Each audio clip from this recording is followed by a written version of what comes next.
Selamat datang kembali kepada seluruh mahasiswa tingkat 1 semester 2 untuk virtual praktikum keperawatan dasar manusia kompetensi pemasangan NGT. Wajib kalian tahu bahwa seorang perawat harus menguasai dan kompeten dalam pemasangan NGT. Karena ini adalah tindakan wajib yang akan dimiliki seorang perawat dalam setiap dia melakukan tugasnya. Bahkan sehari kalian dinas itu bisa melakukan pemasangan NGT lebih dari 5 sampai 10 kali untuk yang perawat di UGD, dan di ruangan dia pasti akan melakukan pemasangan NGT bisa 2 sampai 4 kali dalam satu kali dinasnya. Untuk NGT singkatan dari nasogastric tube adalah pemasangan yang jelas kalian tahu ya, memasukkan selang atau tube dari rongga hidung ke dalam lambung.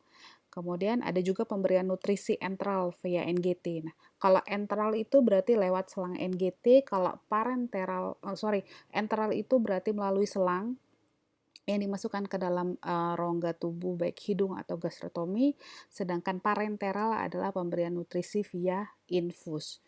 Itu melakukan tindakan pemenuhan kebutuhan nutrisi pada pasien, terutama pada pasien-pasien yang memiliki intoleransi aktivitas atau imobilisasi melalui selang NGT. Dan kalian ingat prinsip pemasangannya adalah bersih, bukan steril. Oke, jadi nggak perlu pakai handscoon steril, cukup pakai handscoon bersih aja. Anggap aja kayak kita minum kopi kan gelasnya nggak perlu steril ya. Kemudian kalian harus paham dulu bahwa tujuan pemasangan NGT itu ada banyak, nggak cuma memberikan nutrisi aja lewat selang, tapi juga ada tujuan yang lain. Yang pertama jelas yaitu feeding, memasukkan makanan cair atau susu atau makanan yang udah di blender itu melalui selang NGT, dan ini biasanya pada pasien-pasien yang dia ada intoleransi terhadap makanan, dia nggak bisa asup sendiri, atau pasien yang tidak sadar. Yang kedua adalah medication, itu pemberian terapi atau memasukkan obat-obatan, baik itu obat cair ataupun obat padat yang kita gerus, kita racik untuk diberikan lewat selang NGT, dan ini harus halus dulu ya, karena kalau nggak dia akan nyangkut di selang NGT-nya. Kemudian yang ketiga adalah gastric lavage atau kumbah lambung, yaitu mengeluarkan cairan atau isi lambung atau gas yang ada di dalam lambung. Biasanya pasien-pasien yang bunuh diri tuh yang pakai Baygon itu kan harus dikumbah lambungnya, jadi dicuci terus dibuang, dicuci terus dibuang. Atau pasien-pasien yang mengalami muntah darah atau hematuri, bisa dilihat nih salah satu contoh gambarnya, ini pasien beneran yang saya pegang sendiri, dia ada perdarahan hebat di lambung, jadi kita kumbah lambungnya. Kemudian yang keempat adalah dekompresi lambung, yaitu mencegah atau mengurangi nausea itu mual atau vomiting setelah pembedahan atau trauma. Biasanya pasien-pasien ini dipasang NG itu untuk dialirkan aja dulu, dialirkan udaranya, jadi pasiennya dipuasakan dulu supaya tidak ada penumpukan gas-gas yang justru akan membuat distensi abdomen. Yang kelima adalah tes diagnostik, yaitu mengambil spesimen di dalam lambung untuk di studi lab. Biasanya ini untuk pemeriksaan yang pasien GERD atau pasien mau dilihat asam lambungnya bagaimana gitu kan. Tapi yang paling sering adalah nomor 1, nomor 2, dan nomor 1, 2, 3, 4 sih, nomor 5 bisa dihitung dengan jari. Oke, indikasi. Kalau indikasi utamanya itu, indikasi sih banyak, cuma indikasi utamanya itu yang jelas pasiennya tidak sadar.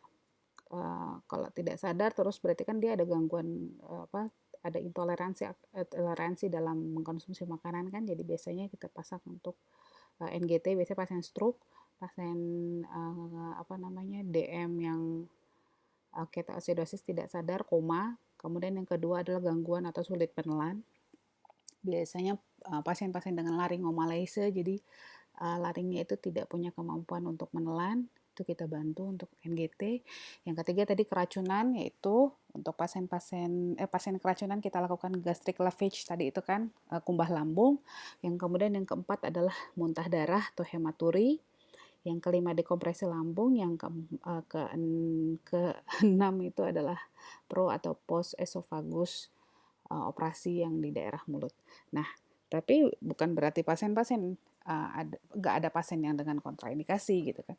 Jadi pasien-pasien yang punya resiko tinggi terhadap aspirasi itu justru tidak disarankan untuk kita pasang NGT karena ada kecenderungan aspirasinya jadi nyasar ke paru-paru dan itu beresiko pada kematian.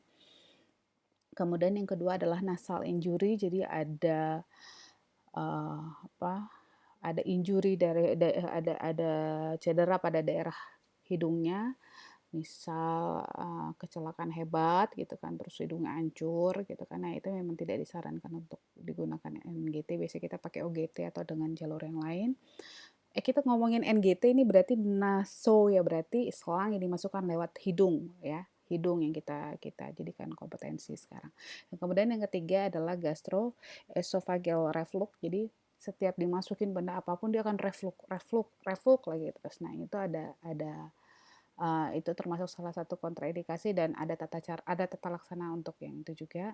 Kemudian yang 4 adalah tumor di rongga hidung, salah tulis, tumor di rongga hidung sama yang kayak tadi ya, nasal injury karena berpotensi juga terjadinya perdarahan. Yang kelima adalah cedera pada cerebrospinal, itu pada tulang belakang. Kalau terjadi cedera ada syarat dan ketentuan berlaku, jadi nggak sembarangan. Karena dia akan resiko terjadinya peningkatan tekanan intrakranial. Kemudian maxillofacial injury, jadi ada injury pada wajahnya, biasanya pasien-pasien kecelakaan hebat yang hancur gitu kan, biasanya tata laksana juga beda. Kemudian ada fraktur itu patah tulang di base of skull, jadi di dasar tulang tengkoraknya itu ada yang patah dan itu sangat berpotensi terjadinya peningkatan intrakranial. Jadi memang tidak disarankan menggunakan NGT. Jadi kita dengan tata laksana yang lain. Yang terakhir adalah riwayat struktur esofagus atau varises di esofagusnya. Gitu. Oke, kemudian ada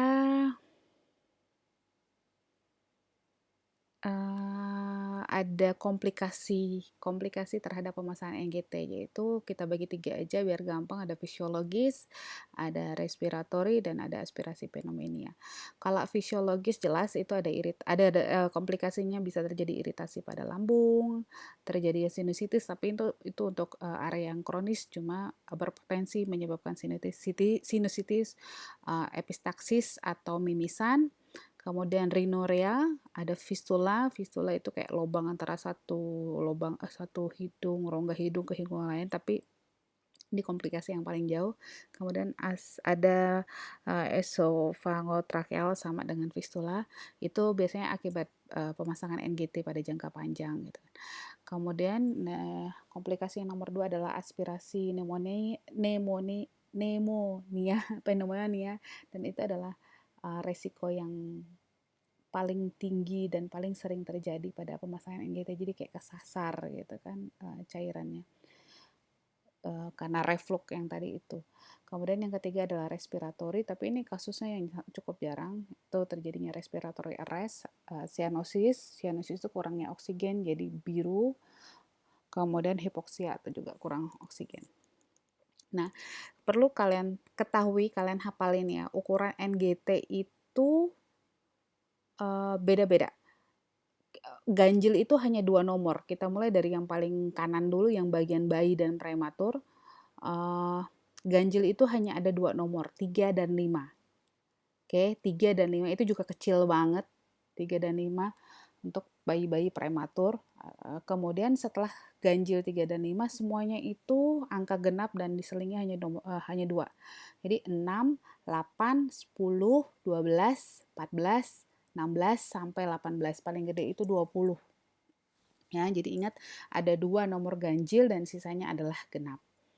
Beda-beda pemasangan bayi, balita dan anak-anak dan dewasa itu beda, jangan disamain. Jangan pakein orang dewasa dengan ukuran balita ataupun anak-anak ukuran dewasa. Kalau ukuran dewasa dipakai buat anak-anak, jelas lubang hidungnya itu nggak muat dan kecil kan. Jadi kita pakai yang sesuai ukuran 10 sampai 12. Kemudian bisa dilihat jenis selang itu terbagi 2, Yaitu paling kiri itu ada NGT silikon, paling kanan itu adalah selang NGT biasa. Kenapa beda? Harganya juga beda. Kalau NGT silikon itu enak banget, kalau di lab kita ada sih barangnya. Itu kelihatan kan dari ujungnya yang warna biru itu halus banget silikon itu. Dan ini kita bisa pakai selama 1 bulan. Ujungnya juga bagus, dia lebih awet dan pemakaiannya lebih lama dan harganya emang lebih mahal. Setahu saya sih di atas 150 sampai 200.000 kalau nggak salah. Oke, yang paling kanan adalah selang NGT biasa nomor 18. Saya lingkerin ya. Kalau yang saya lingkerin warna merah itu ini tuh artinya 18. Itu ukuran 18, yang ini saya lingkarin juga ini ukuran 5. Ya. Yang ini adalah selang NGT biasa nomor 18, yang di atas adalah selang NGT bayi nomor 5. Kalau mau tahu bedanya nomor nih ada di sini FR, FR itu artinya nomor. Ini juga harusnya ada plastiknya, ada nomor tapi di plastiknya cuma plastiknya kan nggak ada kan.